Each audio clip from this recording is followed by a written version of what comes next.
எங்கள் வீட்டில் வந்து பார்த்தீங்கன்னா இன்றைக்கி வந்து சண்டே ஸ்பெஷல் வந்து வெஜ் பிரியாணி தான். அதாவது பிரிஞ்சி பண்ணிவிட்டு தயிர் பச்சடி வந்து வச்சுட்டோம். நாங்கள் வீட்டில் வந்து பூஜை பண்ணுறோம். அதனால் இந்த தீஞ்ச சாப்பாட்டுக்கு, அதாவது அடி சாப்பாடுன்னு சொல்லுவாங்க, இந்த அடி சாப்பாட்டுக்கு ஒரு போராட்டம் நடக்குது. அக்காளுக்கும் தங்கச்சிக்கும். எப்படி லட்சம் உனக்கு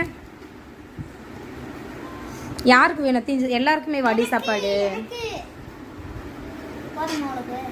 சாப்பாடை கேட்டு இன்னும் அழகாக படுத்துன்னு இருக்காரு பாருங்க. டான்ஸ் ப்ராக்டிஸ்லாம் முடிஞ்சுட்டு லட்சம் தான் வந்து எல்லாருக்கும் வந்துட்டு இந்த மாதிரி பரிமாறுறாங்க. நீ வாய். ஓஹோ, சில பேர்ல இது இலையோ இல்ல தட்டு எடுத்துருக்காங்க. சரி சரி, எனக்கு எந்த தட்டு? சரி, சொல்லுங்கம்மா. அதிகமாக போட்டு